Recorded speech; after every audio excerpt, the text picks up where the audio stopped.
My channel. This is राशि और आप सबका स्वागत है मेरे यूट्यूब चैनल पे।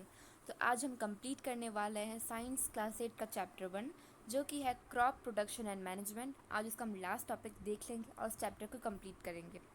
तो वीडियो स्टार्ट करने से पहले आपसे एक रिक्वेस्ट है कि प्लीज़ प्लीज़ प्लीज़ मेरे चैनल को सब्सक्राइब कर दीजिए और उसके बाद में जो बेल आइकन का बटन है ना, वो भी दबा दीजिए, क्योंकि मैं देखती हूँ आप चैनल सब्सक्राइब भी कर देते हो पर बेल आइकन दबाते ही नहीं हो। उसको दबा दीजिए और ऑल पे क्लिक कर दीजिए और मेरी वीडियो को लाइक भी कर दीजिएगा। स्टार्ट करते हैं हमारे टॉपिक से। तो अब हम आज का हमारा लास्ट टॉपिक है स्टोरेज। हमें स्टोरेज करने का आज हमारा लास्ट टॉपिक है। तो हमारे जो हार्वेस्टेड ग्रेन्स होते हैं, हम जो फार्मर्स ने ग्रेन को हार्वेस्ट कर लिया है उसको उन्हें स्टोर भी करना होगा। जो हमें लॉन्ग टाइम के जब हमें स्टोर करना होता है तो उसको हमें प्रोटेक्ट करना पड़ता है मॉइस्चर से, इंसेक्ट से, रैट से और माइक्रो ऑर्गेनिज्म से। इन सबसे क्या करना पड़ता है, हमें इन सबसे उन्हें प्रोटेक्ट करना पड़ता है, और नहीं तो उन्हें मॉइस्चर ना लग जाए, इन पे इंसेक्ट ना आ जाए, रैट्स खा ना ले उससे, माइक्रो ऑर्गेनिज्म जो होते हैं उसको स्पॉइल ना कर दें, उसके लिए हमें इसको प्रोटेक्ट करना पड़ता है। Harvested grains have more moisture. अब जो हार्वेस्टेड ग्रेन होते हैं उसमें बहुत ज़्यादा मॉइस्चर होता है। जो भी फ्रेशली हार्वेस्टेड ग्रेन होते हैं उनमें बहुत ज़्यादा मॉइस्चर होता है। If freshly harvested grains are stored without drying, they may get spoiled or attacked by organisms, making them unfit for use or for germination. तो क्या करते हैं, अब जो फ्रेशली हार्वेस्टेड ग्रेन होते हैं, फ्रेशली हार्वेस्टेड ग्रेन ने अभी अभी जब उसको हमने हार्वेस्ट कर लिया है तो उसको हम बिना ड्राई करिए उसको हमें स्टोर कर देंगे कहीं भी जगह पे। तो क्या होगा, वो ख़राब हो जाएंगे, उन पे जो ऑर्गेनिजम्स होते हैं वो उन पे अटैक कर सकते हैं। उसके बाद उनको हम उसको यूज़ भी नहीं कर सकते हैं और जर्मिनेशन के लिए भी उसको हम यूज़ नहीं कर सकते हैं। Hence, before storing them, the grains are properly dried in the sun to reduce the moisture in them. तो जब उन्हें क्या करना पड़ता है, हमें स्टोर करने से पहले उन्हें हमें ड्राई करना पड़ता है। उसे कहाँ ड्राई करना पड़ता है, उसको हमें सन की जो रेज होती है उसमें हमें ड्राई करना पड़ता है, जिससे इसका जो मॉइस्चर होता है वो कम हो जाए। This prevents the attack by insect pest, bacteria and fungi. ये क्या करती है, अब इंसेक्ट पेस्ट, बैक्टीरिया, फंगाई जो होते हैं अब इस पर अटैक नहीं कर सकते। तो यहाँ पे जो वर्ड है पेस्ट, ये देखिए, जो पेस्ट मीनिंग है उसका मीनिंग क्या होता है। पेस्ट वर्ड का, पेस्ट का मीनिंग होता है जो छोटे मोटे इंसेक्ट्स होते हैं, ऑर्गेनिजम्स होते हैं, उसे हम बोलते हैं पेस्ट। तो यहाँ पे देखिए, I saw my mother putting some dried neem leaves in an iron drum containing wheat, I wonder why. तो यहाँ पे जो पहले एक बहुत एक प्रॉब्लम में पड़ गई है कि वो उसने अपने मम्मी को कुछ ड्राइड लीफ डालते देखा एक आयरन के ड्रम में जिसमें वीट रखा हुआ था। अब वो सोचने लगी कि ऐसा क्यों कर रही मम्मी। तो ऐसा हम इसलिए करते हैं बिकॉज जो हमें जो ग्रीन्स होते हैं उसको हमें लार्ज टाइम तक स्टोर करने के लिए, बहुत टाइम तक स्टोर करने के लिए उससे हम इसलिए उसमें डाल देते हैं कुछ नीम के लीव्स। उससे क्या होता है, इससे वो ख़राब नहीं होते, बहुत लॉन्ग टाइम तक वो ख़राब नहीं होते हैं। तो यहाँ पे हमने देख लिया फर्स्ट पेज। अब आते हैं हमारे सेकंड और लास्ट पेज पे। Farmer store grain in jute bags और मेटालिक बिन्स। अब फार्मर क्या करते हैं, जो उनके कुछ ग्रेन्स होते हैं उससे जूट बैग होते हैं, जैसे गनी बैग होते हैं ना, उसमें या फिर जूट बैग में या तो फिर मेटालिक बिन्स में उसको स्टोर करते हैं। However large scale storage of grain is done in silos and granaries to protect them from pest like rats and insect. तब क्या, जब हमें बहुत ज़्यादा मात्रा में, जब कोई लार्ज क्वांटिटी में इसको हमें ग्रेन को स्टोर करना है तो हम कहाँ स्टोर करेंगे, उसे हम स्टोर करते हैं, उसे हम स्टोर करेंगे सिलॉस में या तो फिर ग्रेनरीज में।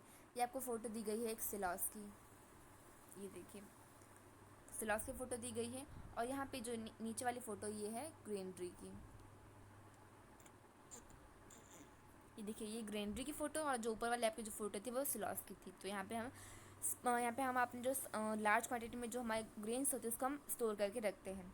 क्यों, अब क्योंकि उसमें पेस्ट ना लग जाए, रैट्स ना उसको खा जाए या फिर इंसेक्ट उस पर ना लग जाए, इसको प्रोटेक्ट करने के लिए हम उसको स्टोर करते हैं। Dried neem leaves are used for storing food grains at home.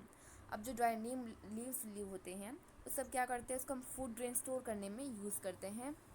For storing large quantity of food grains in big godown, specific chemical treatment are required to protect them from pest.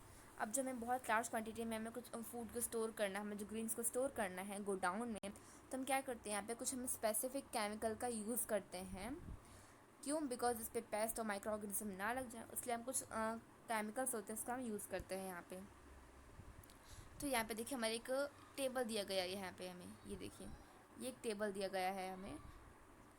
Make the following table in your notebook and complete it. यहाँ पे आपको एक table दिया गया है, इसको आप अपने नोटबुक में बनाइए और कंप्लीट करिए। यहाँ पे आपको एक फूड का नेम लिखना है और यहाँ पे उसके सोर्सेज की वो कहाँ कहाँ से हमें मिलता है। तो यह एक बार आप वर्क ट्राई करके देखिएगा, एक्टिविटी बहुत ही अच्छी एक्टिविटी है ये। तो यहाँ पे हमारा एक नेक्स्ट टॉपिक है, after completing this table you must have seen that like plants animals also provide with different kinds of food. हमने इसको कंप्लीट किया तब हमने देखा होगा, एक नोटिस किया होगा हमने कि जो प्लांट्स एनिमल्स होते हैं वो भी हमें बहुत तरह तरह का फूड प्रोवाइड करते हैं। Many people living in the coastal areas consume fish as a major part of their diet. तो ये आपको बहुत इंपॉर्टेंट पॉइंट है, ये आप अच्छे से नोट कर लीजिएगा इस पॉइंट को, कि जो बहुत सारे पीपल होते हैं वो कोस्टल एरियाज़ में रहते हैं, जो बीच पे रहते हैं, जो ऐसे मछली पकड़ते हैं, वो क्या करते हैं, वो फ़िश को अपने एक मेजर पार्ट बना लेते हैं डाइट का। उनकी डाइट में फ़िश तो होती ही है। In the previous classes you have learned about the food that we obtain from plants. वो हमने 6th में पढ़ा, ये सब 7th में पढ़ा है कि हमें प्लांट से भी बहुत तरह तरह का फूड हमें मिलता है। We have just seen that the process of crop production involve a number of steps like selection of seeds, sowing, etc.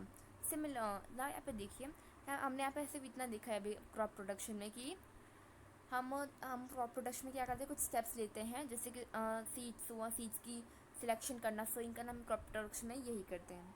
Similarly, animals reared at home or in farms have to be provide the proper food, shelter and care.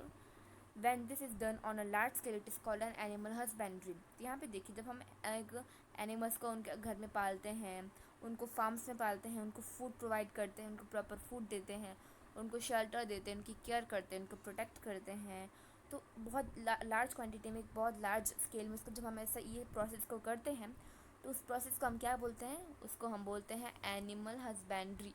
Yes. तो जैसे कि हमें, जैसे कि काव के बहुत सारे लोग ऐसे करते हैं, उनको एक अपनी फार्म में रख देते हैं, वहाँ पे स्टोर करते हैं, उनको एक रखते हैं और फिर उनको एक अपने बेबी की तरह उनको पालते हैं, उनको फूड देते हैं, उनको फूड प्रोवाइड करते हैं, उनको शेल्टर देते हैं, उनकी केयर करते हैं। तो हमें लार्ज क्वान्टिटी में जब हम करते हैं तो उसे हम बोलते हैं एनिमल हस्बेंड्री। तो अब हम सबका एक क्वेश्चन अराइज होगा हमारे माइंड में कि हम एनिमल हस्बेंड्री करते क्यों हैं। Yes, animal husbandry why we do. Okay, तो अगर किसी को इसका आंसर पता हो तो प्लीज़ कमेंट सेक्शन में ज़रूर लिखिएगा। एंड इसको हम इसलिए करते हैं बिकॉज हमें एनिमल से हमें चाहिए होता है, एनिमल हमें फूड प्रोवाइड करते हैं, तो हमें उनकी क्वांटिटी बढ़ानी होगी, हमें उनकी केयर करनी होगी, तभी तो वो हमें सही से फूड देंगे। तो उसके लिए तो इसलिए हम उसको पालते हैं, उनको पालते हैं और उनकी केयर करते हैं। बस यही हमारा एक टॉपिक था एनिमल हस्बेंड्री के लिए। यहाँ पे पहले का हमें बहुत अच्छे फैक्ट बताती है, fish is good for health. We get cod liver oil from fish which is rich in vitamin D.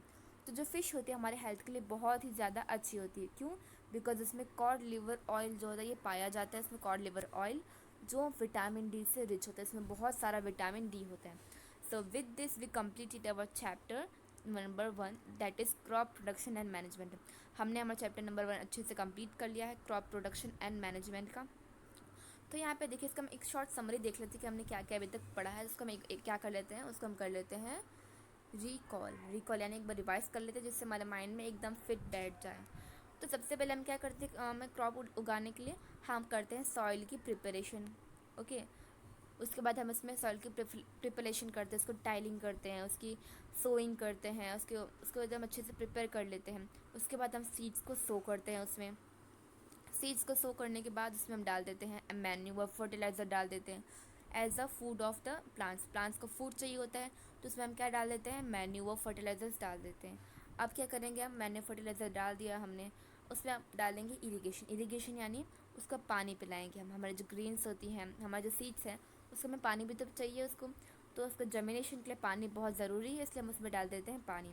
और हमने यहाँ एक मेन पॉइंट भी हमने यहाँ पे पढ़ा है कि प्लांट में 90% ऑफ वाटर होता है और हमें इरिगेशन हर छोटे छोटे टाइम पीरियड में हमें देना पड़ता है, पानी प्लांट्स को छोटे छोटे टाइम पीरियड में देना पड़ता है, उसे हम इरिगेशन बोलते हैं। इरिगेशन करने के बाद हम उसको प्रोटेक्ट करते हैं वीड से। हम उसको प्रोटेक्ट करते हैं, किससे प्रोटेक्ट करते हैं हम उसको, वीड्स से। वीड्स क्या होते हैं, कुछ अनवांटेड सीड्स होते हैं जो हवा के माध्यम से आके हमारे फील्ड में आ जाते हैं और फिर वो भी ग्रो कर जाएंगे, तो इसलिए हम उसको उनको किल करने के लिए हम वीडिसाइड करके केमिकल होता है वो डालते हैं, जिससे जो हमारे वीड्स होते हैं वो किल हो जाते हैं। एक वीड्स का बहुत अच्छा एग्जांपल है बथुआ।